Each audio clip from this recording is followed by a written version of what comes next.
célula, a cargo de Caroline López, Lorena Pardo y Andrés Tejero.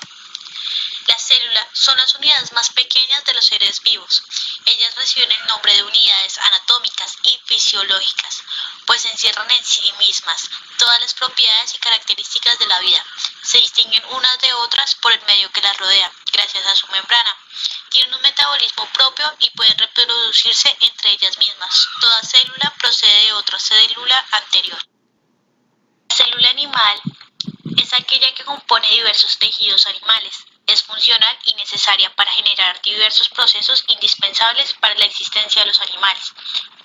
La célula animal es de tipo eucariota, es decir, está compuesta por núcleo y demás partes invariables y se puede reproducir de manera independiente. No obstante, puede presentar algunas particularidades en diferentes especies animales. Los animales y humanos tenemos un gran número de células que son indispensables para nuestras vidas. Cada célula animal está compuesta por tres partes importantes que son la membrana celular, el citoplasma y el núcleo celular, que a su vez están compuestas por otras partes vitales para que la célula cumpla su función. Y una función exclusiva de suma importancia. Es la encargada de realizar la fotosíntesis, proceso a través del cual las plantas liberan oxígeno.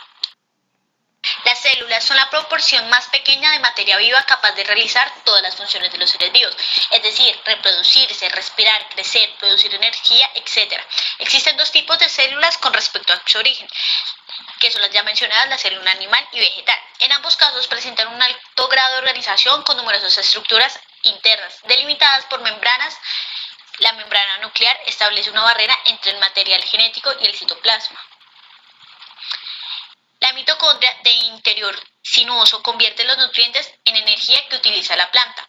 Diferencias entre los animales y vegetales. Tanto la célula vegetal como la animal poseen membrana celular, pero la célula vegetal cuenta además con una pared celular de celulosa, que le da una rigidez. La célula vegetal contiene cloroplastos, orgánulos capaces de sintetizar azúcares a partir del dióxido de carbono, agua y luz solar, o sea la fotosíntesis, lo cual lo hace autótrofos, que producen su propio alimento. Y la célula animal no lo posee, por lo tanto no puede realizar el proceso de fotosíntesis. La pared celular de la célula vegetal presenta esta pared de forma por células rígidas, en cambio la célula animal no la posee, solo tiene la membrana citoplasmática que la separa del medio. Una vacuola única llena de líquido que ocupa casi todo el interior de la célula vegetal. En cambio, la célula animal tiene varias vacuolas y son más pequeñas.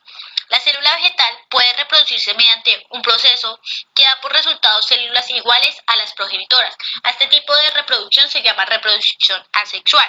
Las células animales pueden realizar un tipo de reproducción llamado reproducción sexual, en la cual los descendientes presentan características de los progenitores, pero no son idénticos a él.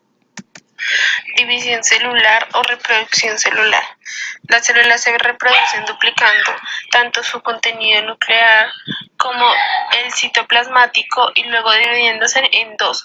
La etapa o la fase de división posterior es el medio fundamental a través de la cual todos los seres vivos se propagan. En la imagen podemos observar el ciclo celular que se divide en interfase y mitosis. En la interfase está el crecimiento y la síntesis que se separa. De ahí las etapas G1, S y G2. En la citocinesis es la división del citoplasma y observamos que en la mitosis es la división del núcleo, en donde esta también tiene unas etapas que son la profase, la metafase y la anafase y la telofase. En las etapas G1 y G2 son denominadas como huecos por la palabra en inglés gaps. Esto se refiere al hecho de que nada demasiado obvio ocurre en el núcleo de la célula con estas etapas. Sin embargo, las células están muy activas realmente, ya que están creciendo y se están preparando para la división. En la S se refiere a la síntesis. Esta es la fase en la que el ADN es copiado o replicado. La M se refiere a la mitosis. En esta fase del ciclo celular, la célula realmente se divide y forma dos células hijas. La fotosíntesis. La fotosíntesis es un proceso químico natural usado por las plantas mediante el cual producen energía química a partir de la energía lumínica solar. Gracias a esta energía del sol, las plantas convierten el agua del suelo y el dióxido de carbono del aire en glucosa, un nutriente esencial que les provee energía y permite la fabricación de la glucosa. Es importante destacar en este proceso que el agua, la energía solar y los nutrientes del suelo son vitales para su función, el generar oxígeno y dióxido de carbono, como lo es la energía para los demás seres vivos. Etapas de la fotosíntesis. Este proceso consta de dos etapas, muy básicas y fáciles de diferenciar. Etapa o fase luminosa. Durante la etapa dependiente de la luz, la planta capta la energía solar por medio de la clorofila en las células de las hojas y fabrica una molécula llamada adenosín trifosfato o trifosfato de adenosina que almacena la energía. Para hacerlo, cada molécula de clorofila absorbe un fotón de luz y al hacerlo pierde un electrón. Este electrón pasa a la cadena de transporte de electrones que produce el NADPH y el ATP. La molécula de clorofila recupera el electrón perdido cuando una molécula de agua se absorbe del suelo. Es dividida en un proceso llamado fotólisis, que libera una molécula de oxígeno a la atmósfera como desecho del proceso. Etapa o fase oscura. La energía que la planta obtuvo durante la fase luminosa es usada para sintetizar la glucosa a partir del agua y el dióxido de carbono captada de la atmósfera terrestre.